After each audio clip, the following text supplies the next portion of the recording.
FR3 y Pathé Cinema presentan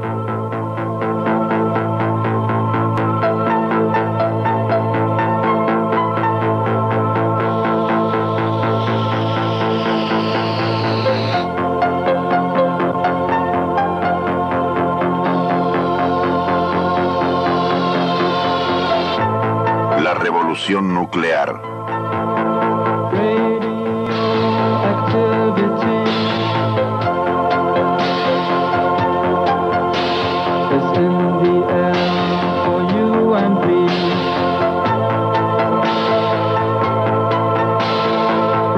El átomo en la guerra.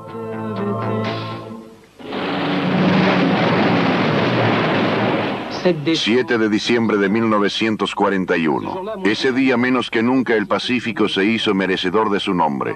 Pearl Harbor arde y echa a los americanos a la hoguera de la Segunda Guerra Mundial.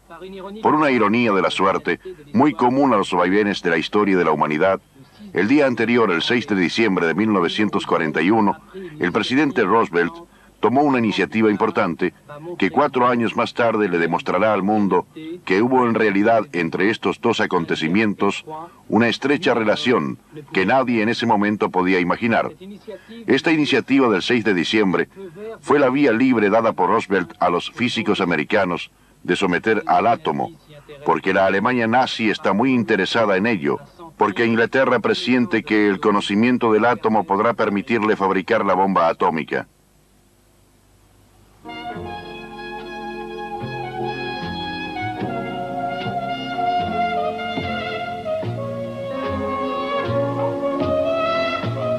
La América atómica nace en Chicago. El físico Arthur Compton es nombrado jefe para controlar todo lo concerniente a las búsquedas e investigaciones sobre la reacción en cadena.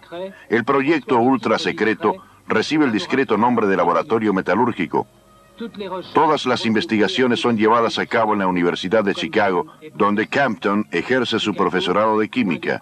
En Chicago, lejos de la costa de los Estados Unidos, está fuera del alcance de los aviones enemigos. El sabio italiano Enrico Fermi corta su césped ahora como un buen norteamericano nativo.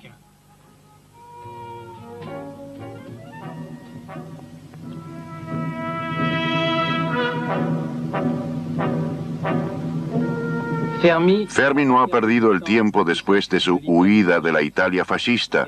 Ha estudiado todas las posibilidades de las reacciones en cadena. Sabe con certeza que los neutrones, liberados por una fisión del núcleo, deben ser frenados para romper otros núcleos de átomos de uranio. La llave del éxito reside en este proceso. Para el francés Federico Joliot-Curie, el agua pesada es y sigue siendo el mejor de los retardadores.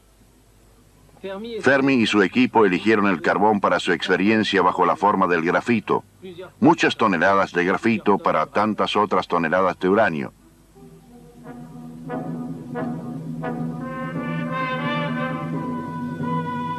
Según palabras del equipo de Fermi, el grafito que ellos utilizaron para sus experiencias habría alcanzado para fabricar un lápiz negro para cada habitante de la Tierra.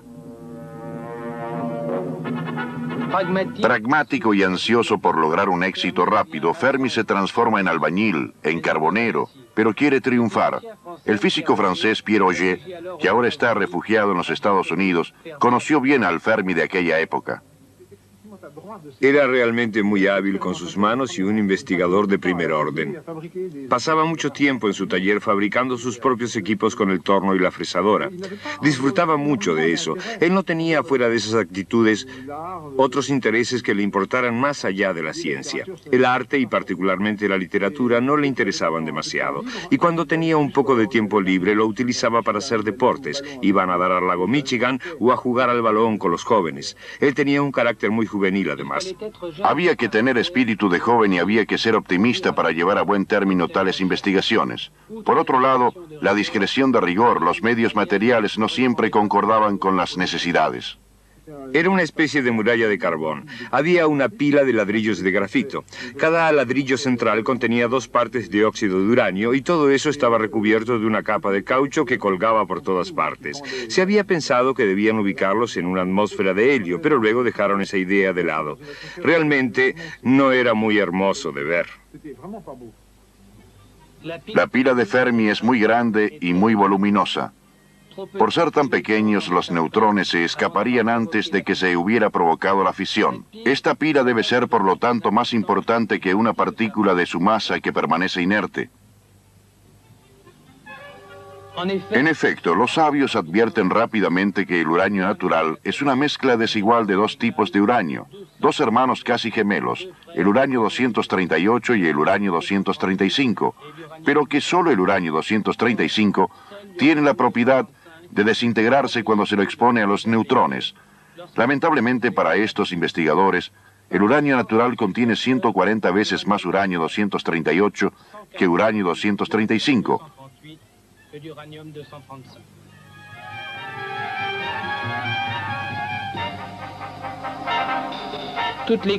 Todo ese equipo recuerda sin ninguna duda aquel laboratorio incómodo y la poca vida social que podía mantener con el mundo exterior. Estaba instalado bajo las gradas de una tribuna de fútbol y a un costado de la pista de patinaje. Y yo patinaba del otro lado de un tabique de madera detrás del cual se encontraba la pila atómica. En esos momentos, las precauciones que tomábamos eran bastante elementales. El 2 de diciembre la pila de Fermi está lista para funcionar. Una varilla de más de 4 metros es insertada en el interior de la pila. Esta vara de cadmio tiene la propiedad de atraer a los neutrones y por lo tanto de detener la reacción en cadena. Estas pruebas inician el artesanado nuclear. Ante una orden de Fermi, un asistente retira la varilla a una distancia de 30 centímetros aproximadamente. Los contadores Geiger comienzan a trepidar y Fermi a medir y a anotar. Había un registrador que anotaba con un lapicero y sobre un cilindro de papel la intensidad de los neutrones de la pila. Entonces veíamos que la aguja subía poco a poco hasta que Fermi decía, deténganse. Y ya es suficiente. Entonces se le hacían baños de cadmio para estabilizar la pila. Durante más de 1 hora la pila engendra energía atómica, solo que en una cantidad mínima como para alimentar a una bombilla eléctrica. No obstante, esto es festejado con Chianti entre hombres. En esa época las mujeres no estaban al tanto del secreto, ni siquiera la señora de Fermi. El día en que funcionó la primera pila, en diciembre de 1942, hubo un pequeño party en casa al que vinieron los científicos que estaban trabajando con mi marido. Al entrar a casa y cuando le estrechaban la mano a mi esposo le decían felicitaciones, a lo que yo pregunté, ¿felicitaciones por qué? Y no quisieron decírmelo.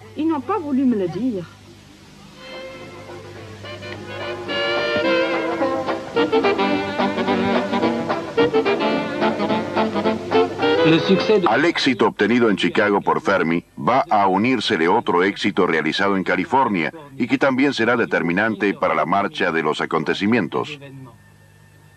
Más allá de la bahía de San Francisco, en la Universidad de Berkeley, el físico norteamericano Ernesto Lawrence, joven premio Nobel, acaba de poner en su justo punto al ciclotrón, una especie de manejo de las partículas.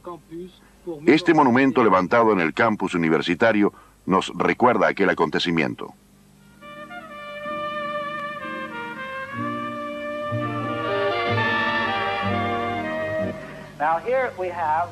El procedimiento es simple. Un campo eléctrico dota a las partículas de una serie de pequeños impulsos.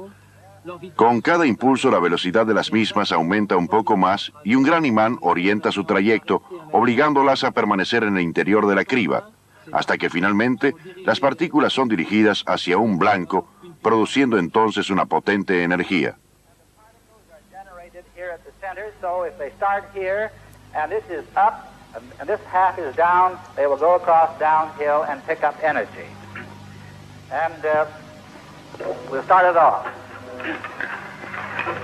Here it's up, here it's down, down, down, down, down. Lawrence jamás dudó en pagar de su bolsillo cuanto fuera necesario para poder presentar sus procedimientos a las autoridades que otorgaban los créditos.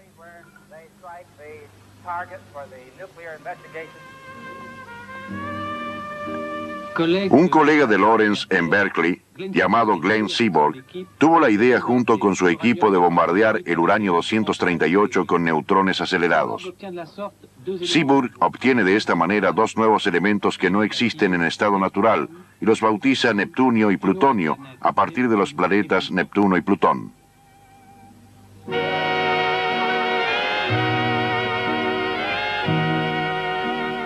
La separación de una ínfima cantidad de esos elementos fue realizada en este edificio que realmente no tiene nada de revolucionario.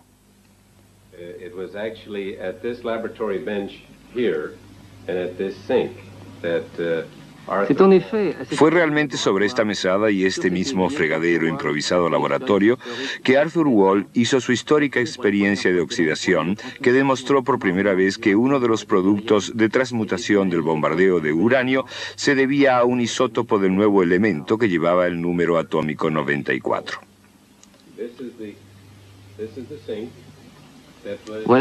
Este es el fregadero que se utilizó. Fue aquí que tuvieron lugar las separaciones químicas y algunas otras del otro lado de esta habitación, bajo una campana que ya no está aquí.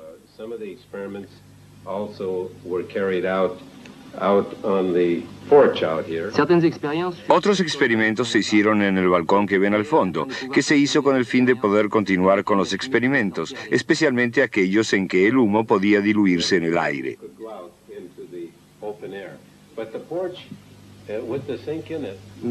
Pero el balcón sigue siendo el mismo de hace 35 años, el fregadero es el mismo y la madera del banco de allí afuera es también la de entonces.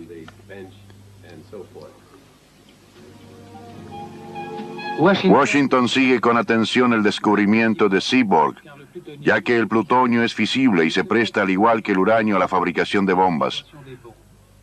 Calculen el interés que esto tiene para los Estados Unidos que acaban de entrar en guerra. Seaborg es enviado a Chicago junto a Fermi para seguir con sus búsquedas e intentar aislar la mayor cantidad posible de plutonio.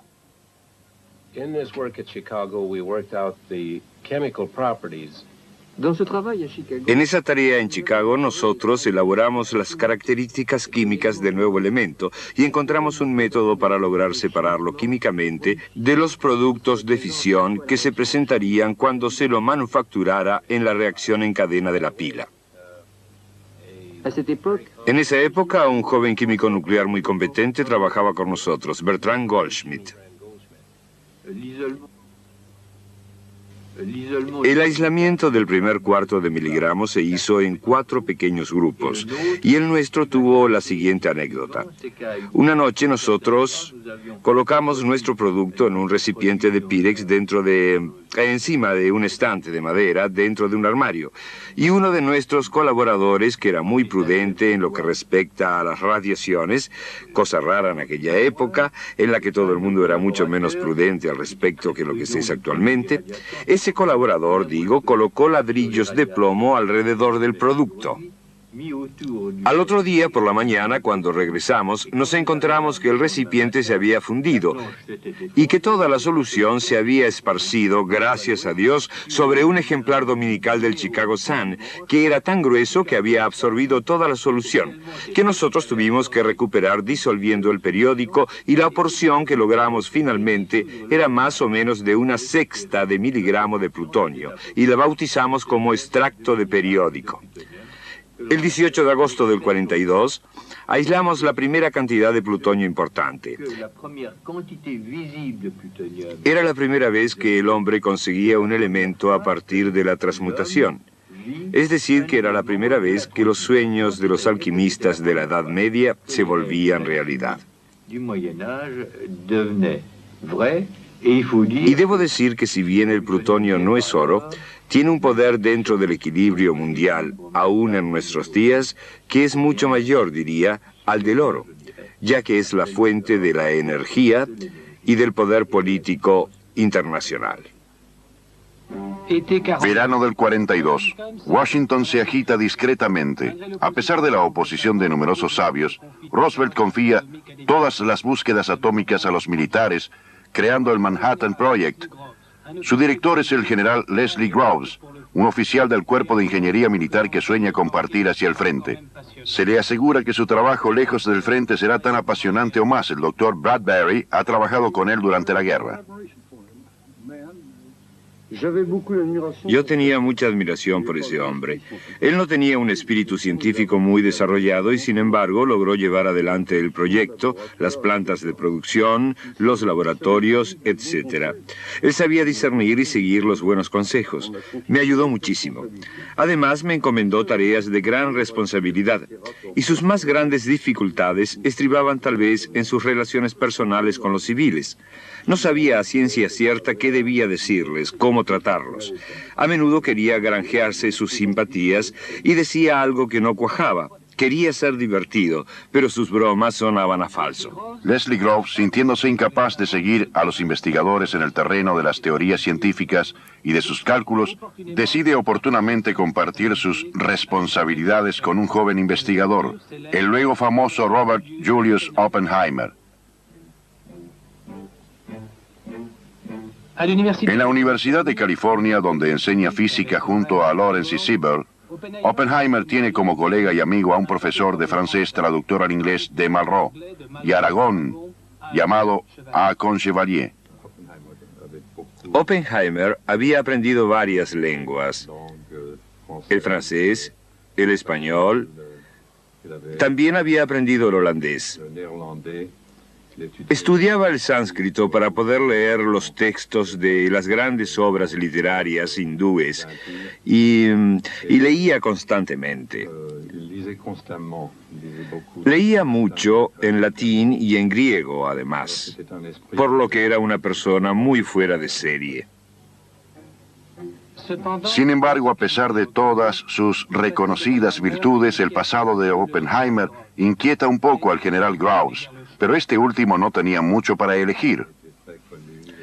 Éramos muy conocidos por nuestras opiniones de izquierda en la universidad. Antes habíamos sido cabecillas en este tipo de actividades.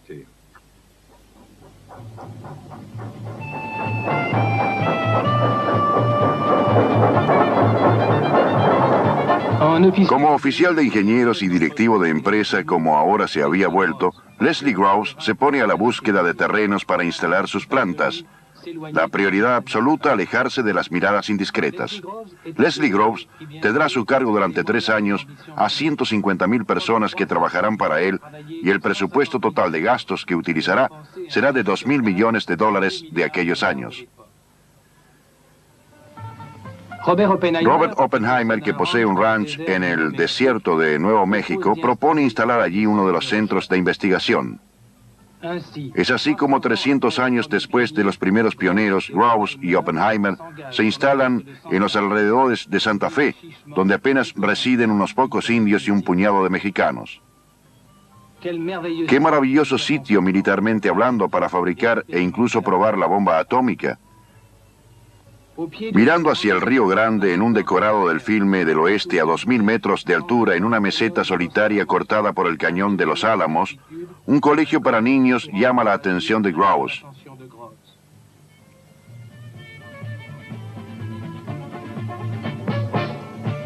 Un filme de un aficionado de entonces nos muestra ese colegio. Leslie Groves compra la docena de edificios que sirven de dormitorios y salones de clase.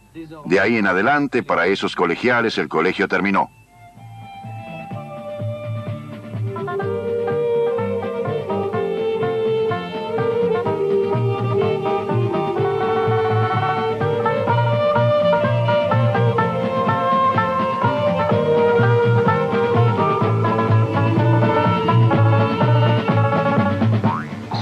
Bajo la mirada indiferente de los indios, el ejército instala allí nuevos edificios para los laboratorios. Y desde todos los puntos de los Estados Unidos recalarán allí no solo investigadores, sino también ingenieros, metalúrgicos, plomeros, secretarias. Oppenheimer en persona supervisa el reclutamiento del personal. Dorothy McKibben aún hoy tiene un recuerdo emocionado de aquellos días. Yo no sabía que era un científico. Solo sabía que hiciera lo que hiciera, remara un bote o abriera una tienda de abarrotes, yo quería formar parte de ello. Le dije a este hombre, acepto el trabajo. Me pareció que no importaba cuál fuera el proyecto ni el programa, tratándose de un hombre de tal vitalidad, de tal dinamismo y tal magnetismo.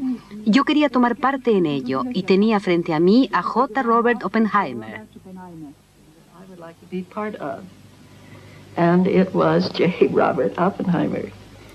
Los Álamos no es la única ciudad secreta. También está Oak Ridge, en el valle del río Tennessee, donde se intenta reducir el volumen de la masa crítica de uranio destinada a las reacciones en cadena. De este modo, con la ayuda de un electroimán gigantesco, se intentará aislar el uranio 235, el único fisurable del uranio 238, cóctel natural del uranio.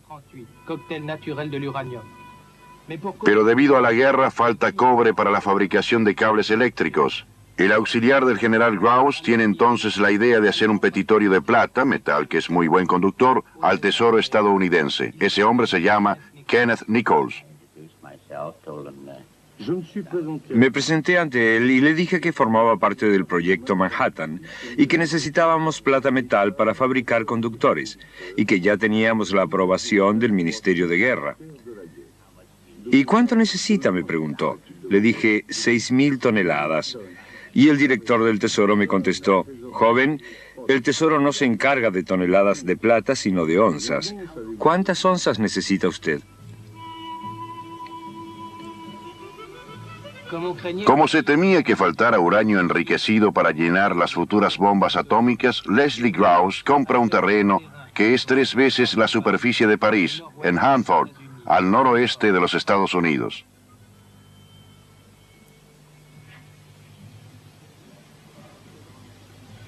Y allí hace construir enormes pilas sin preocuparse de los efectos de la polución. Y con el calor desarrollado por el uranio 235 al desintegrarse, se la deja correr simplemente por el río Columbia. Solo el plutonio fabricado a partir del uranio 238 contenido en la pila es recuperado cuidadosamente. Y este es el momento. Aquí está el plutonio, general Grouse. A lo que Groves responde, es la primera vez que lo veo, pero si no le importa, ponga esto debajo, ya que al fin y al cabo tiene allí 50 millones de dólares. La guerra se hace más virulenta. La humanidad ha dejado de contabilizar a sus muertos. ¿Pero qué hacer para detenerla? En agosto del 43 en Quebec, Churchill y Roosevelt deciden colaborar estrechamente en el terreno atómico. En los comienzos de la guerra, como es sabido, los ingleses están mucho más adelantados en este campo y desean mantener un velo de secreto sobre sus investigaciones. Pero actualmente los norteamericanos los han dejado atrás y son ellos ahora quienes no quieren dar sus informaciones. Pero ahora las cosas se revertirán. Ingleses y americanos están instalados lejos de los aviones alemanes en el Canadá, donde el subsuelo rebosa de uranio. El cometido, construir una pila de agua pesada. Bertrand Goldschmidt y Pierre Auger, que no fueron aceptados entre los americanos en los Álamos por razones de seguridad, han formado parte de este equipo anglo-canadiense. En ese lugar, junto con Bruno Pontecorvo, que todavía formaba parte del equipo, pude tomar las medidas de algo esencial, la longitud de transporte de los neutrones térmicos en el agua pesada, que era indispensable para poder calcular la dimensión del reactor de agua pesada. Y dijo Goldschmidt, yo me encontré para mi sorpresa que era el único entre los ingleses que conocía a fondo la cuestión, que estaba al tanto del tema del plutonio, y pudimos lograr en el 45 la primera extracción de plutonio con solvente. Durante el verano del 44, el general de Gaulle estuvo en Ottawa. En el mayor de los secretos se entera por intermedio del propio Pierre Auger y también de Bertrand Goldschmidt de la existencia de la bomba atómica a la vez arma de guerra y arma política. Después de la información, el general me estrechó la mano y me dijo: lo he entendido perfectamente, señor profesor. Y fue realmente la primera vez en mi vida que me llamaron señor profesor. Así pues, obligados por la necesidad, a los ingleses se les admite entonces participar de las investigaciones secretas de los estadounidenses. Chadwick, el descubridor del neutrón, es invitado a presentarse en Los Álamos a la cabeza de un equipo. Lo recluta entre sus colegas y piensa enseguida en un amigo, Otto Frisch, un refugiado austríaco que fue el primero en darle una explicación física al fenómeno de la fisión nuclear. Chadwick me dijo: Frisch, ¿no te gustaría trabajar en América por un tiempo? Le dije: me gustaría muchísimo. A lo que me contestó: pero tendrías que transformarte en un inglés. Y yo le dije: eso me gustaría mucho más. Unas 2 semanas más tarde era un inglés y 2 días más tarde me embarcaba para América.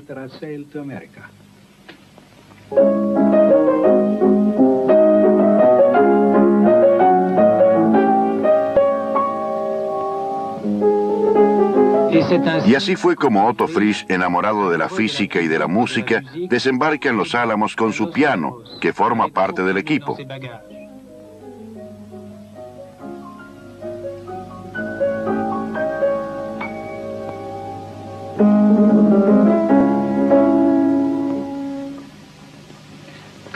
¿Cómo era la vida de todos los días en Los Álamos durante la guerra? La vida de todos los días era un poco primitiva. Había casas de madera que habían sido construidas muy rápidamente. Los laboratorios también eran de madera y bastante rudimentarios. Había un depósito de agua que una vez se congeló. Todos llevábamos barba, aunque esta de ahora es una nueva. El clima era muy agradable. Íbamos a esquiar en el invierno y hacíamos excursiones en el verano, aunque a veces trabajábamos toda la noche cuando teníamos un experimento importante por delante. Era una maravillosa combinación. Allí estaban reunidos, en mi opinión, todos los hombres más inteligentes de América. Había muchos músicos entre ellos y a menudo tocábamos juntos. Wonderful, maravillosa época, recuerdan casi todos. Se hacían picnics y paseos junto a Enrico Fermi, pero también estaba, y por sobre todas las cosas, el trabajo, cuya finalidad era la fabricación de la bomba atómica.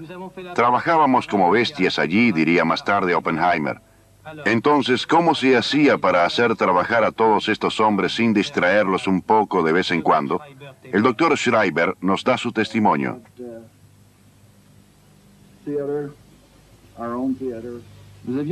Teníamos un teatro, nuestro propio teatro. Fermi actuó en una de las piezas que dimos. ¿Ustedes conocen la pieza Arsénico y Encaje Antiguo?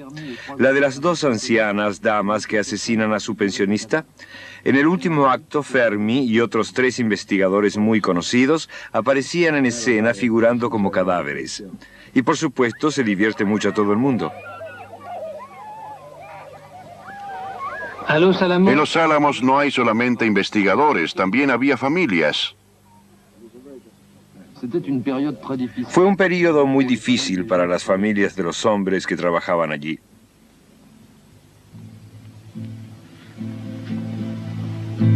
Para las mujeres que no están al tanto de los trabajos de sus maridos, es una vida de sacrificios. El ejército dirige todo militarmente, y la jornada comienza a las 7 de la mañana y acaba cuando suena la sirena.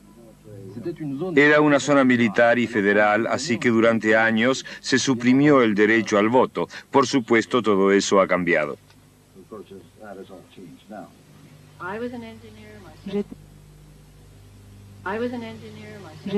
Yo era ingeniero, mis secretarios eran ingenieros, los conductores de los autobuses eran ingenieros. No se mencionaba jamás la palabra físicos, jamás. En las oficinas teníamos guardias armados y a las 5 todas las tardes los veía quemar todos los papeles en los que habíamos escrito algo, en los papeles carbónicos inclusive. Y la policía militar a veces tomaba iniciativas desconcertantes. Un testigo de ello, Glenn Seaborg, cuando una vez fue a buscar una muestra de plutonio.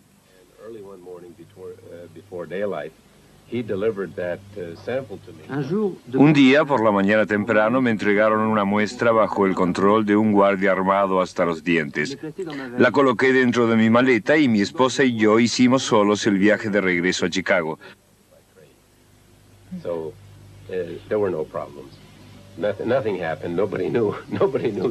No ocurrió nada. Como nadie sabía que yo llevaba plutonio en mi maleta, no corríamos ningún peligro.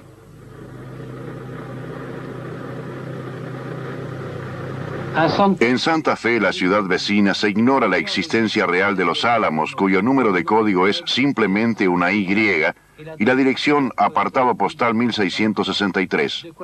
¿Qué modo de quitarle a los periodistas su modo de vida? ¿No es cierto, señorita Calaha?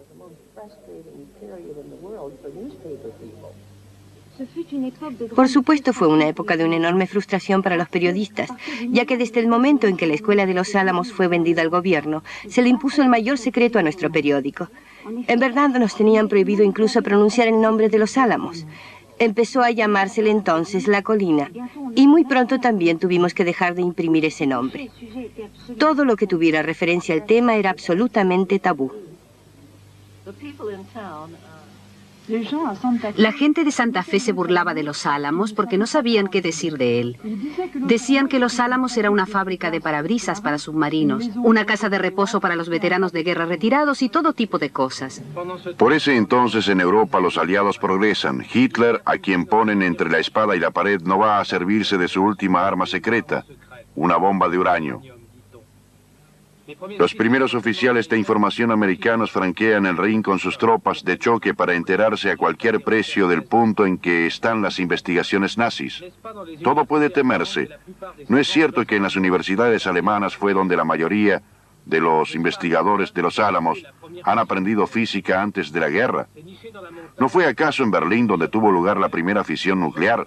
Escondidas en las montañas y en las bodegas de cerveza de Württemberg es donde los agentes secretos descubren los laboratorios del Tercer Reich. El gobierno francés, por su lado, envía urgentemente a ese lugar a Pierre Auger, quien se hace pasar por el comandante Chabot. Y llegué a ver esta primera pila que en realidad no estaba terminada. Había sido instalada en una gruta sobre un barranco en Württemberg. Era Heisenberg quien se ocupaba de ello. No había podido comenzar una reacción. Ellos tenían lo necesario o llegarían a tenerlo, pero estaban tan lejos que las inquietudes que se despertaron en ellos no estaban justificadas en absoluto.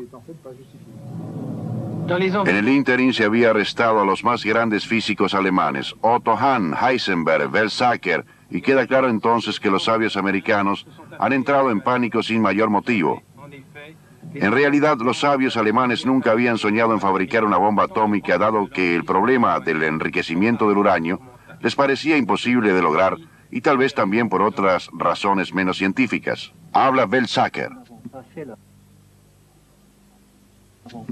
Nosotros no habíamos hecho la bomba, pero no podría decirle que si hubiéramos visto que la bomba era posible, habríamos llegado a tener la fuerza moral y la posibilidad política de no hacerla. ¿Y nunca tuvo deseos de irse?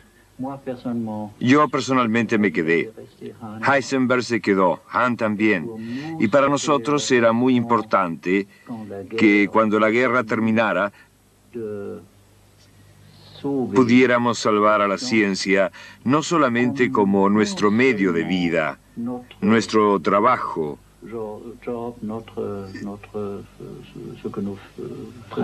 sino también como un valor cultural que no podría ser destruido por Hitler.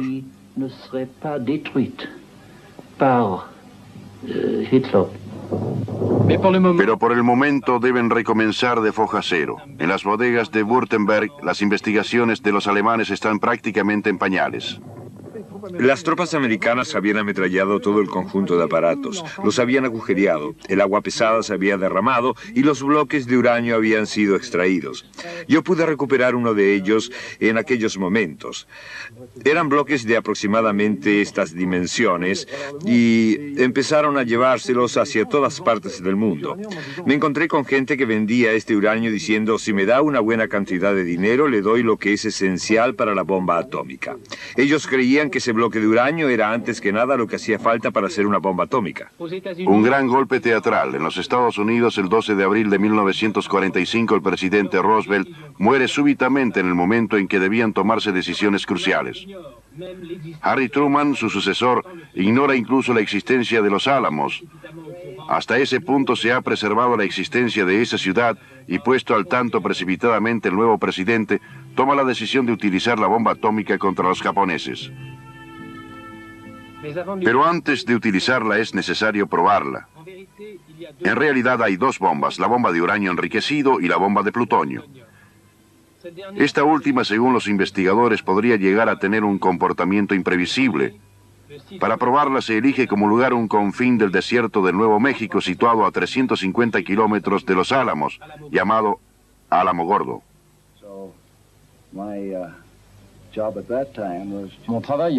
Mi trabajo en esa época era reunir todos los materiales y probarlos antes de introducir los elementos nucleares dentro de la bomba de plutonio. La bomba funciona en dos tiempos. La implosión de una carga de explosivos plásticos permite en un principio que distintas masas de plutonio o de uranio se reúnan en una millonésima de segundo para formar una masa crítica en la cual puede desarrollarse la famosa reacción en cadena. Dentro de la masa crítica, un chorro de neutrones sirve de detonador. Era muy interesante porque toda aquella gente que trabajaba con los explosivos clásicos eran muy aprensivos con respecto a nuestro trabajo. Y por nuestra parte, nosotros estábamos bastante inquietos cuando ellos manipulaban sus explosivos químicos. Como gran patrón que es Oppenheimer, no deja que su equipo afronte solo los peligros que a diario ofrece su trabajo. Si uno actúa con prudencia, puede soslayar el peligro. Pero es como una montaña, si uno se acerca demasiado al borde, se cae. Y dos de los nuestros murieron a causa de un reactor por una acopladura que se volvió crítica y que produjo la suficiente cantidad de neutrones como para matar a un hombre. Y yo también estuve una vez muy cerca de la muerte. He aquí a la bomba americana experimental, podríamos decir que en su aparente banalidad.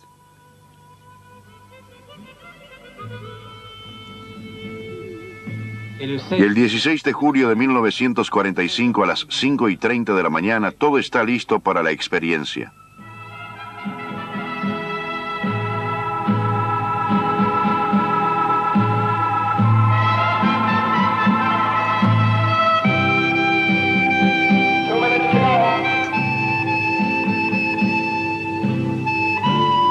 En el fortín de comando, al lado de Oppenheimer, vemos a uno de sus amigos, el premio Nobel Isidor Rabi. Oppenheimer me invitó personalmente. Fue uno de los grandes acontecimientos de mi vida asistir a esta primera explosión.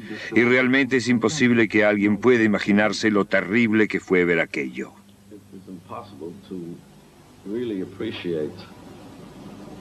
How terrible the thing is. The automatic controls got it, man. Oppenheimer le dice a su amigo Rabi que todo está bajo control automático y que ha llegado el momento crucial. Rabi responde que no habrá problemas y que todo irá bien. Oppenheimer responde que en 40 segundos lo sabrán.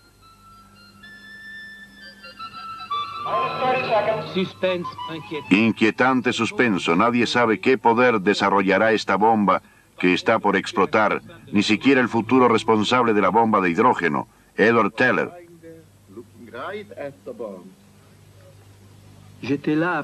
Yo estaba allí boca abajo mirando en dirección a la bomba. Estaba a unos 30 kilómetros de distancia con un par de gafas de protección sobre mis ojos y otro par extra de anteojos y guantes para protegerme con ellos del estallido luminoso. Inclusive me había puesto un poco de loción bronceadora, ya que según mis cálculos, la explosión podía llegar a ser más peligrosa de lo previsto.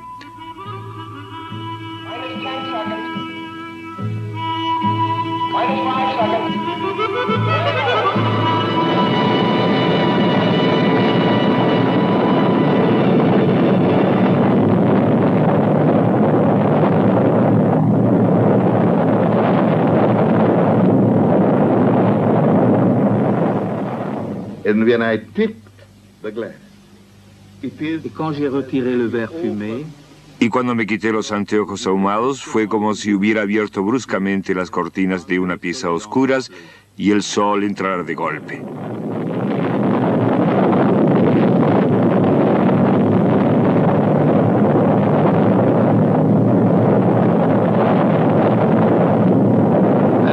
En Los Álamos se habló entre los investigadores sobre el poderío de la bomba.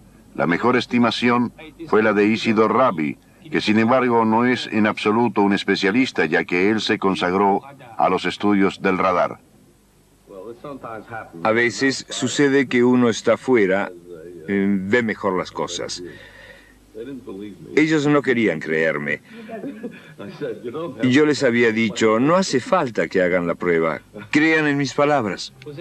En los alrededores de la región se declara oficialmente que un arsenal de municiones ha estallado.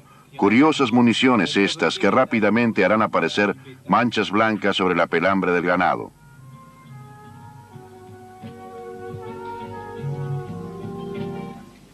En Potsdam, Europa, Harry Truman ha pedido que se retrase en un día la apertura de la conferencia. Él quiere conocer los resultados de Alamogordo. Los mismos seguramente servirán de apoyo psicológico y traerán seguridad al presidente de los Estados Unidos, que por primera vez se enfrenta con José Stalin.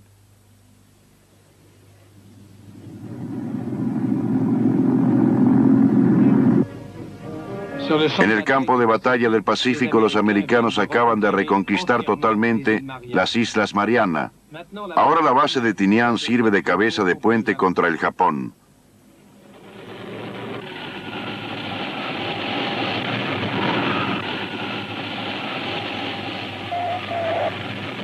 Oficialmente se habla de un próximo desembarco en las islas niponas, pero en los hechos, en las altas esferas se piensa en una única fortaleza voladora comandada por un joven oficial de la aviación llamado Paul Tibbets, elegido personalmente por el general Grouch.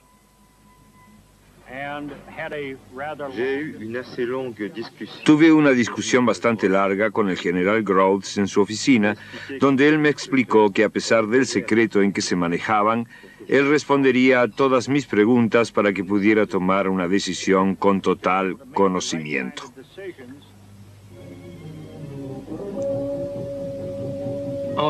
En los hechos, para Paul Tibbets, se trata de una acción de servicio y de grandeza militar sin ningún escrúpulo de orden moral. Él llevará a cabo su misión sobrevolando el Japón. Por lo demás, su bomba la bautiza con el nombre de su madre, Enola Gay.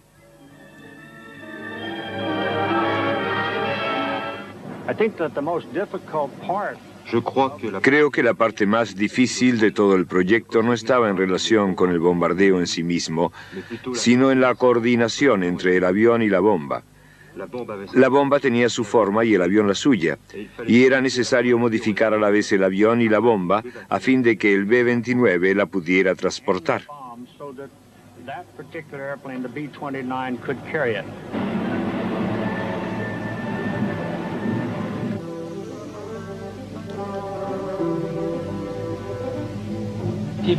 Tibbets estudia todos los objetivos elegidos por una comisión militar especial. En una lista aparecen los nombres de Kokura, Niigata, Nagasaki, Hiroshima y Kioto.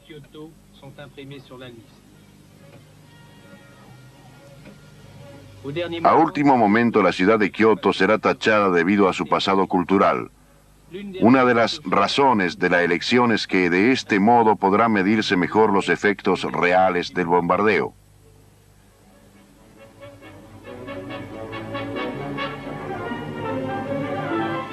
Pero el operativo está lejos de contar con la unanimidad de los investigadores que fabricaron la bomba y se crea una polémica. Niels Bohr está en contra, se crea una comisión en la que toma parte Glenn Seaborg.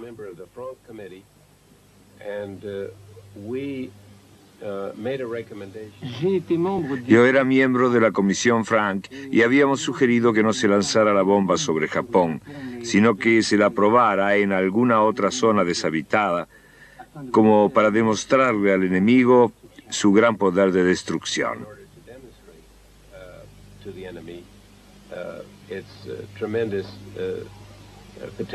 Escuchemos ahora a Otto Frisch.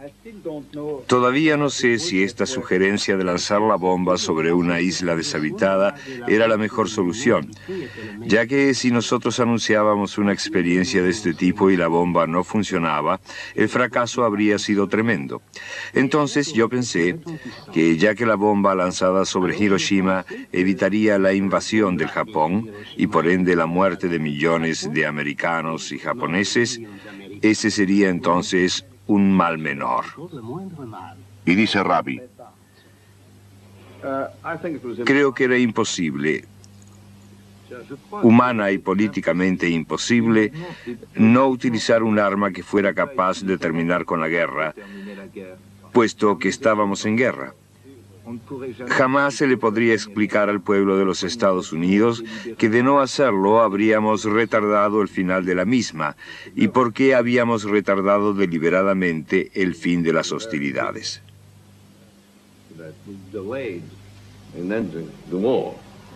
Teller. I believe that Hiroshima and Nagasaki were great mistakes. A mon avis, Creo que Hiroshima y Nagasaki fueron grandes errores. Debimos haber hecho una demostración de que nos era posible detener la guerra. Si eso hubiera ocurrido, la gente no hablaría hoy de la ciencia como de algo terrible, sino como de algo maravilloso. About something wonderful.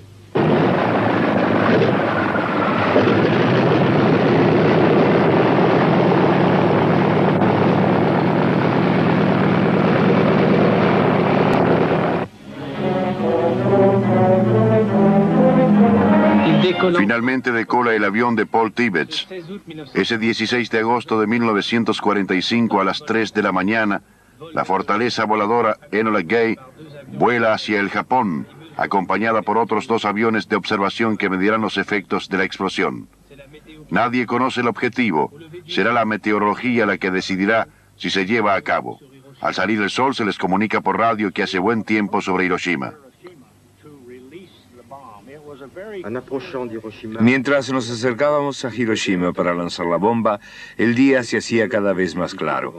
Tenía muchos kilómetros y kilómetros de visibilidad delante de mí y pudimos ver la ciudad de Hiroshima 15 minutos antes de sobrevolarla.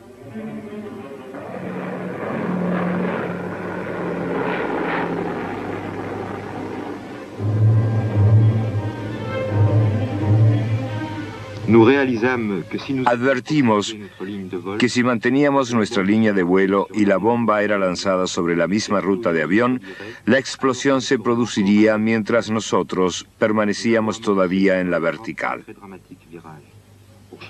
Debimos iniciar un enorme viraje realmente difícil para cambiar de dirección y para abandonar la zona de explosión lo antes posible.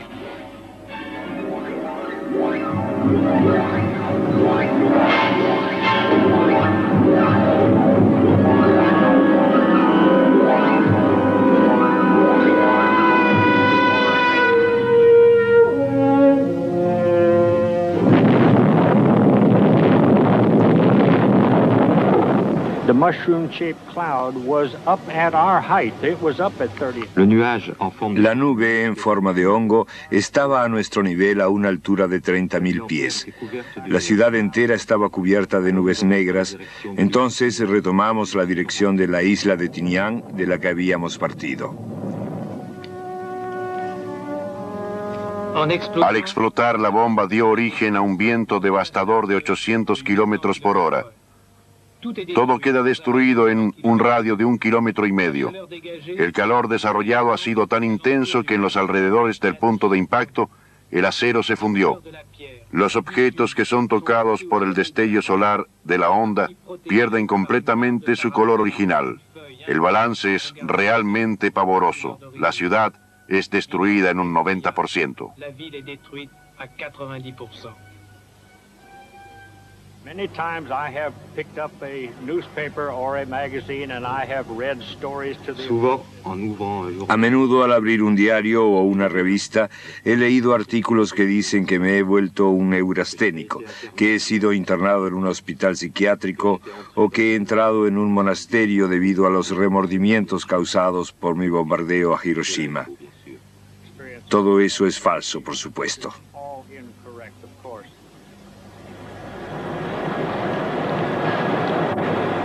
En la actualidad, Paul Tibbets vive en Columbus, Ohio, donde es presidente de una floreciente compañía de aviones taxi.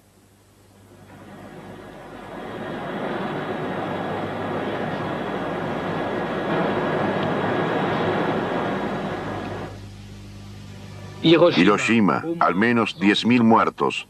El 50% de los japoneses que se encontraban en un radio de 1,5 kilómetros del punto de impacto morirán destruidos por los rayos gamma y los neutrones. Otros serán víctimas de cáncer o lesiones oculares. Entre las futuras madres, muchas abortarán o darán a luz niños anormales. Estas imágenes son desgarradoras. Pero en una época en que Hiroshima se ha transformado en una especie de patrón, ¿qué podremos decir de una nueva bomba que tenga el poderío de 50, de 100, de 1000 veces más que la de Hiroshima? Tal vez sea muy importante no olvidar lo que ha sido Hiroshima. Los Álamos se entera inmediatamente de la noticia. Yo me enteré de la noticia porque todo el mundo se puso a gritar por los corredores. Cuando salí escuché que gritaban: Hiroshima ha sido destruida, hay unos 100.000 muertos. Y algunos de los colegas se precipitaron al teléfono para reservar una mesa en el restaurante y festejar el acontecimiento. Y yo pensé que era algo muy terrible eso de ir a celebrar el exterminio brutal de cientos de miles de personas, aun cuando fueran japoneses. En Inglaterra, donde están residiendo bajo vigilancia los atomistas alemanes, están estupefactos. Otto Hahn, el primer hombre del mundo que realizó una fisión nuclear, piensa en el suicidio. Sus amigos Heisenberg y Weizsäcker intentan disuadirlo. Fue un gran shock para él. La responsabilidad del investigador existe. Él no puede decir: no es un problema mío esto que ocurre, porque su descubrimiento fue él quien lo hizo y no puede actuar como, por ejemplo, en el caso de que usted tenga hijos pequeños, y les dé cerillas para jugar. Entonces usted sale y al regresar encuentra su casa incendiada. Usted no puede decir en ese caso: pero la responsabilidad no es mía, fueron los niños que lo hicieron. Por eso, en ese sentido, yo diría que siempre existe la responsabilidad del investigador frente a las consecuencias de sus descubrimientos. Pero por otro lado, no puede evitar hacer descubrimientos que sean peligrosos, ya que nunca sabe el peligro que ellos encierran. Más tarde será Nagasaki, 50.000 muertos. El presidente Truman anuncia la rendición de Japón.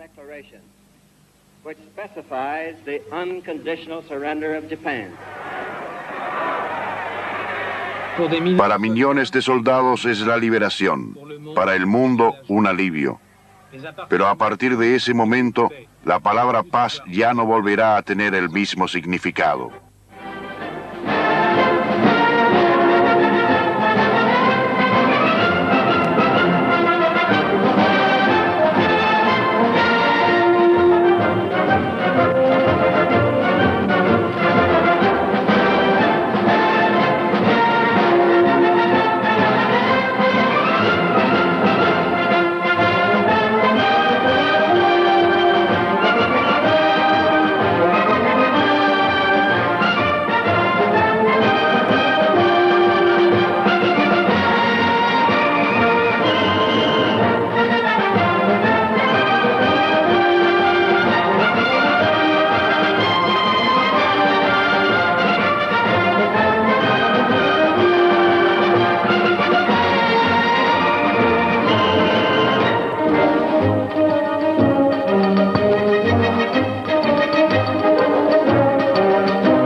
Fermi no ha perdido el tiempo después de su huida de la Italia fascista.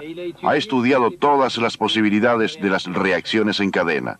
Sabe con certeza que los neutrones, liberados por una fisión del núcleo, deben ser frenados para romper otros núcleos de átomos de uranio.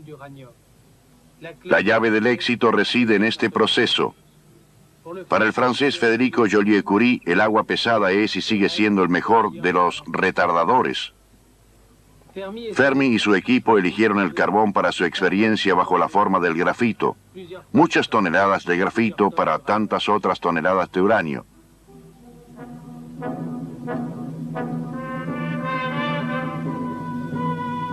Según palabras del equipo de Fermi, el grafito que ellos utilizaron para sus experiencias habría alcanzado para fabricar un lápiz negro para cada habitante de la Tierra. Pragmático y ansioso por lograr un éxito rápido, Fermi se transforma en albañil, en carbonero, pero quiere triunfar.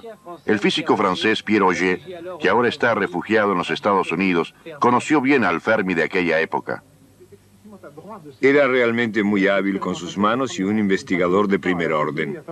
Pasaba mucho tiempo en su taller fabricando sus propios equipos con el torno y la fresadora. Disfrutaba mucho de eso. Él no tenía...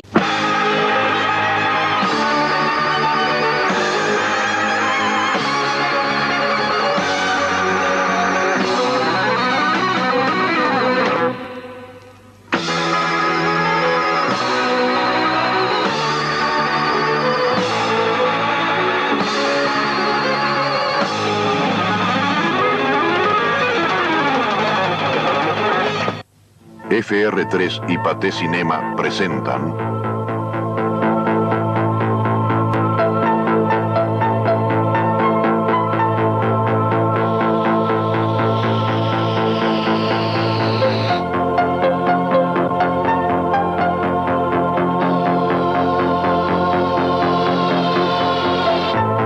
La revolución nuclear.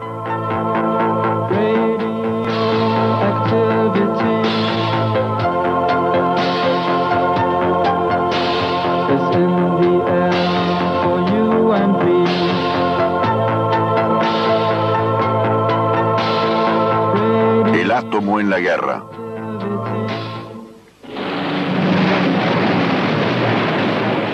...7 de diciembre de 1941. Ese día menos que nunca el Pacífico se hizo merecedor de su nombre. Pearl Harbor arde y echa a los americanos a la hoguera de la Segunda Guerra Mundial. Por una ironía de la suerte, muy común a los... Fuera de esas actitudes, otros intereses que le importaran más allá de la ciencia. El arte y particularmente la literatura no le interesaban demasiado. Y cuando tenía un poco de tiempo libre lo utilizaba para hacer deportes. Iba a nadar al lago Michigan o a jugar al balón con los jóvenes. Él tenía un carácter muy juvenil además. Había que tener espíritu de joven y había que ser optimista para llevar a buen término tales investigaciones. Por otro lado, la discreción de rigor, los medios materiales no siempre concordaban con las necesidades. Era una especie de muralla de carbón. Había una pila de ladrillos de grafito. Cada ladrillo central contenía 2 partes de óxido de uranio y todo eso estaba recubierto de una capa de caucho que colgaba por todas partes. Se había pensado que debían ubicarlos en una atmósfera de helio, pero luego dejaron esa idea de lado. Realmente no era muy hermoso de ver. La pila de Fermi es muy grande y muy voluminosa. Por ser tan pequeños, los neutrones se escaparían antes de que se hubiera provocado la fisión. Esta pila debe ser, por lo tanto, más importante que una partícula de su masa que permanece inerte. En efecto, los sabios advierten rápidamente que el uranio natural es una mezcla desigual de 2 tipos de uranio, 2 hermanos casi gemelos, el uranio 238 y el uranio 235, pero que solo el uranio 235 tiene la propiedad de desintegrarse cuando se lo expone a los neutrones. Lamentablemente para estos vaivenes de la historia de la humanidad, el día anterior, el 6 de diciembre de 1941, el presidente Roosevelt tomó una iniciativa importante que 4 años más tarde le demostrará al mundo que hubo en realidad entre estos 2 acontecimientos una estrecha relación que nadie en ese momento podía imaginar. Esta iniciativa del 6 de diciembre fue la vía libre dada por Roosevelt a los físicos americanos de someter al átomo, porque la Alemania nazi está muy interesada en ello, porque Inglaterra presiente que el conocimiento del átomo podrá permitirle fabricar la bomba atómica.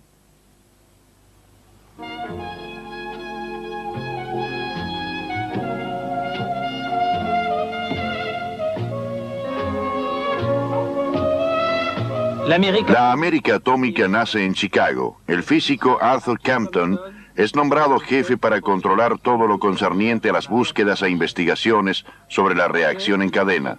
El proyecto ultra secreto recibe el discreto nombre de Laboratorio Metalúrgico. Todas las investigaciones son llevadas a cabo en la Universidad de Chicago, donde Compton ejerce su profesorado de química. En Chicago, lejos de la costa de los Estados Unidos, está fuera del alcance de los aviones enemigos. El sabio italiano Enrico Fermi corta su césped ahora como un buen norteamericano nativo. Los investigadores, el uranio natural contiene 140 veces más uranio 238 que uranio 235.